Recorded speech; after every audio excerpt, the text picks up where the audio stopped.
The Senate Intelligence Committee heard testimony Tuesday from key players involved in a group chat on the messaging app Signal, in which the United States' highly sensitive plans to bomb Houthi targets in Yemen were discussed inadvertently with a journalist.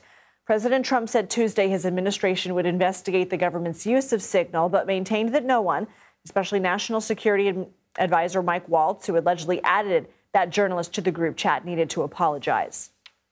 There was no classified information, as I understand it.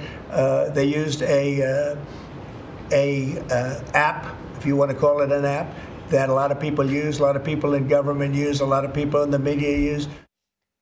Signal, which allows text messages along with audio and video calls, has become an increasingly popular way for people to chat about highly sensitive matters like planning protests against oppressive governments or leaking information to a journalist. The app's main selling point is that it uses end-to-end encryption for all calls and messages, which is viewed as a more secure format because third parties can't listen in or read your messages. Essentially, when you send a message, it gets jumbled up during the transit between your phone and your recipient's phone. Only the sender and the recipient have the correct keys to unlock what the message says. The app has other privacy features, including allowing users to automatically delete messages after a certain amount of time and not storing information on its servers about users like usernames and profile photos. That's why this app is frequently used by activists, journalists, and whistleblowers who are concerned someone could be monitoring their communications. Among the average person, though, Signal's adoption has been slow. There were about 70 million active Signal users in 2024, according to marketing firm Business of Apps. That's compared to 2.5 billion active users on Meta-owned WhatsApp, which is one of the most used messaging apps in the world. Andrew Boyd joins us now. He's a CBS News contributor and former director of the CIA's Center for Cyber Intelligence. Andrew, thanks for being here. How common or uncommon is it for government officials to use platforms like Signal? Good evening, Lindsay. It's fairly common to use these just for convenience sake for conversations, at less than classified issues. What I would say, and I'm a very positive person, I see this as a learning opportunity. In fact, the mission succeeded in Yemen. The enemy, did not get any leaked information. But I would strongly recommend, if operational information was in fact shared on Signal, to not do that again. Where are these high-level conversations between government officials supposed to be conducted, and who handles oversight?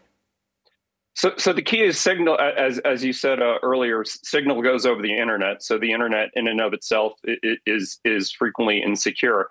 Signal is encrypted end-to-end, which means the data in transport, so to speak, as it's transiting the internet, is encrypted. But on a device, it is not necessarily encrypted, whereas U.S. government systems that are not connected to the internet are intended for secure conversations, whether it's intelligence material or operational planning material. And usually those conversations happen in secure rooms, either in government buildings or, in the case of cabinet level officials, and of course the White House, in the residence of our senior leaders. What national security issues could using a platform like this present?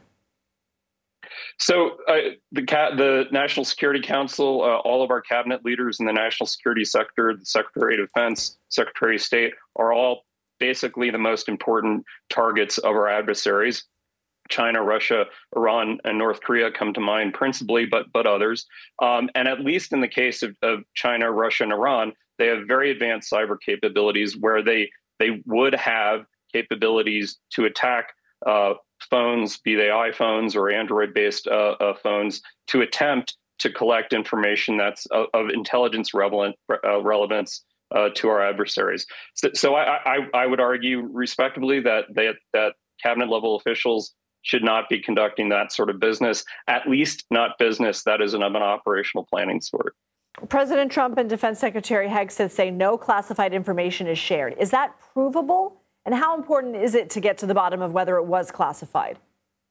I cannot prove that myself, but I suspect that the committees, the Senate Select Committee for Intelligence and the House Permanent Select Committee for Intelligence, will be doing their own review, as well as a review in the National Security Council and elsewhere in the U.S. government.